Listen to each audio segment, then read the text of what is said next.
Shalom, selamat pagi saudaraku yang dikasihi oleh Tuhan Yesus.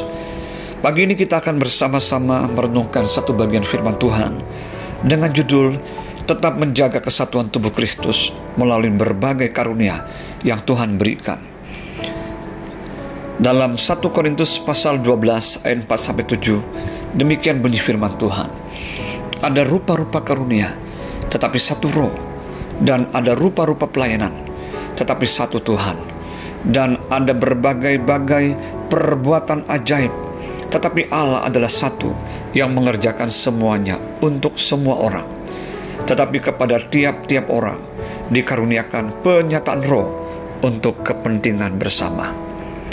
Saudara, jemaat yang ada di kota Korintus sangat kaya dengan berbagai karunia rohani yang diberikan oleh Roh Kudus kepada mereka saat mereka mengenal Kristus. Namun sayang sekali, kekayaan yang Tuhan berikan kepada mereka itu justru menyebabkan beberapa mereka menjadi sombong, di mana ada orang yang menganggap dirinya dan kelompoknya lebih unggul daripada orang lainnya. Dan hal itu tentu saja memicu adanya perpecahan di dalam jemaat. Sebagai jemaat yang ada di zaman ini, kita harus mawas diri agar jangan sampai kita juga melakukan apa yang sama dengan jemaat yang ada di Korintus. Kita harus menjaga hati agar dapat tetap menjaga kesatuan tubuh Kristus.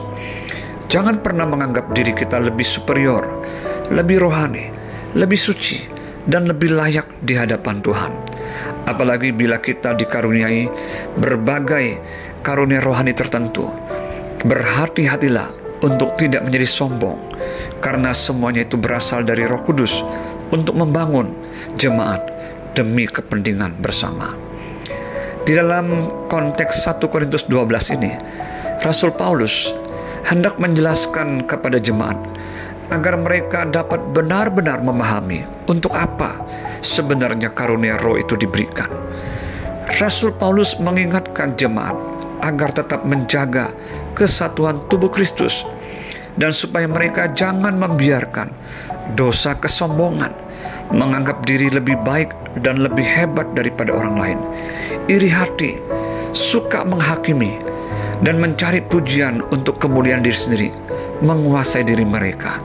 Intinya, Rasul Paulus mau jemaat dapat memuliakan Tuhan dalam kehidupan mereka, bukan malah berselisih dan terpecah belah. Dan di dalam 1 Korintus 12 ini, kita dapat belajar ada beberapa kebenaran yang tidak hanya penting bagi jemaat yang ada di kota Korintus, tetapi juga bagi setiap kita jemaat yang ada di zaman sekarang ini.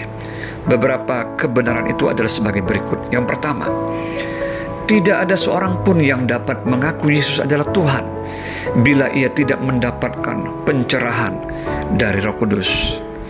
Yang kedua, berbagai karunia, rupa-rupa pelayanan, dan berbagai perbuatan ajaib yang dimiliki dan dilakukan oleh orang-orang percaya, sebenarnya semuanya itu dikerjakan oleh Allah sendiri di dalam diri mereka. Yang ketiga, berbagai karunia, rupa pelayanan, dan perbuatan ajaib tujuannya adalah untuk kepentingan bersama dan untuk memuliakan nama Tuhan. Yang keempat, setiap kita orang percaya harus memahami bahwa kita adalah anggota dari tubuh Kristus. Yang kelima, setiap anggota tubuh memiliki fungsinya masing-masing, dan tidak ada satupun anggota tubuh yang kurang atau tidak penting. Yang keenam, setiap kita harus menghargai perbedaan karunia yang kita terima, dan tidak boleh menganggap diri kita lebih penting daripada orang lain, ataupun sebaliknya menganggap diri kita tidak berguna.